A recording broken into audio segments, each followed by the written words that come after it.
In this video, we're going to be talking about the archetype of a tree. So in our last video, we talked about how the flower archetype, it parallels the feminine principle within women and gender nuanced men. And now we're going to talk about the archetype of a tree and how it is symbolic of the archetype of the masculine in men and masculine presenting women. One of the principles that we learn from motherism is that everything is interconnected and that ultimately what is true for nature is ultimately true for our souls. Due to how things are interconnected, there is an inverse relationship two um, between two elements. So, for example, that men and women are the inverses of each other. That men are the most yang and women are the most yin. Same thing happens with gender nuanced people. You have gender nuanced men who are the most yang, and then you have Gaigetas who are then the most yin. And as human beings, we have a similar relationship to trees. Trees, they breathe in carbon dioxide and then they release oxygen. We are constructed as the inverse of that. We actually breathe in oxygen and we release carbon dioxide.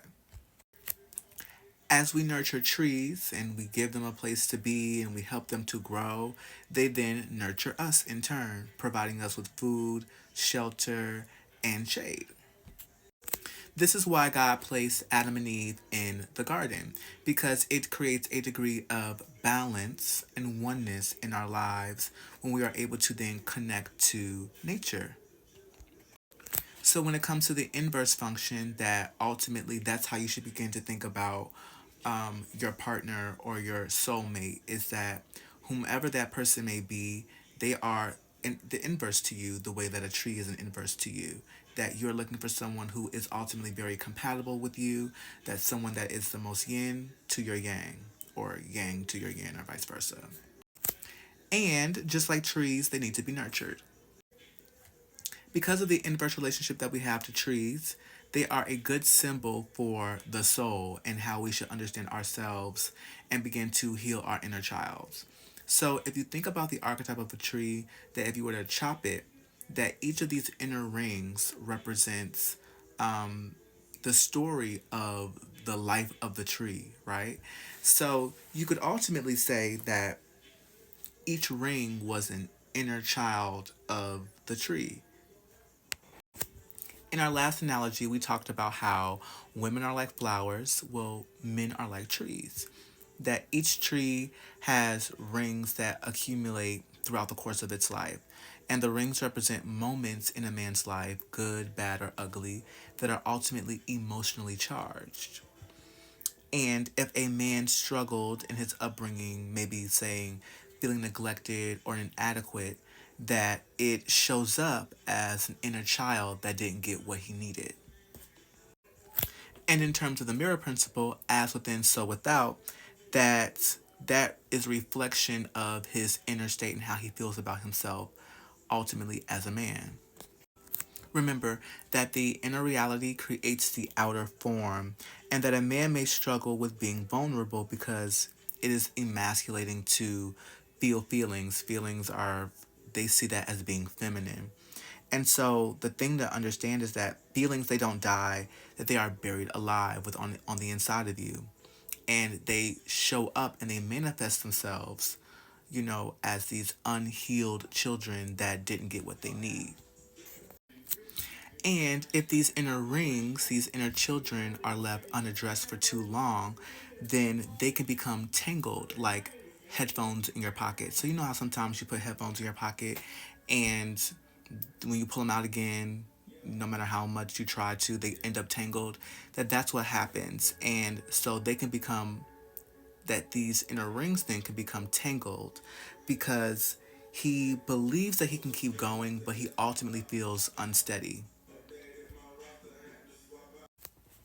And from a mother's perspective, that we grow from the inside out. And the feminine is what promotes growth. And so, in order to get the healing that he would need, that a man would then have to then do the work to examine his narrative identity, the story that he tells himself, and then begin to mother his unmothered self, which is a form of motherism. This is also how gender nuanced men can tell sometimes when, cisgendered men or straight men are deeply insecure within themselves. Because for us, that it is the feminine that is on the inside of us, that we have a feminine soul. So that part of us grows with us like a flower. It's perennial.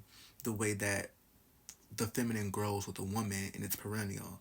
Whereas for men, because men typically associate with themselves from the outside, that they sometimes don't then do the work on the inside. And that is a really important distinction that I feel like women need to understand about men, that he could be dressed up on the outside and have all the things that he needs to on the outside, but if he didn't do the work on the inside to heal himself, that you might be dealing with a man that has arrested development or like a stunted growth. So here are the three takeaways that you need from your tree, right? One, he needs to be deeply rooted. He needs to be able to touch earth, right? As above, so below. He has to have some sort of connection to the earth. Second, he needs to be sturdy, right? That is as within, so without. That he needs to be consciously aware of all of the inner rings within himself, which creates a degree of sturdiness. So you think of a trunk of a tree, it's sturdy. And then lastly, third, is greatness. That trees are prominent, they have a degree of prominence, that they emanate from the ground up, that is their greatness, and how they ultimately tell their story, which leads to which is like reaching to the heavens, right? So you have the three components of touching earth, being deeply rooted, being sturdy, right? Having a solid, internal understanding of themselves. And then thirdly, being able to reach the heavens, which is seen as the masculine. So you want a man that has ultimately all three of those qualities. So just remember that trees are not perennial, right? Trees just grow and grow and grow and grow until they can't be a tree no more. Flowers are perennial.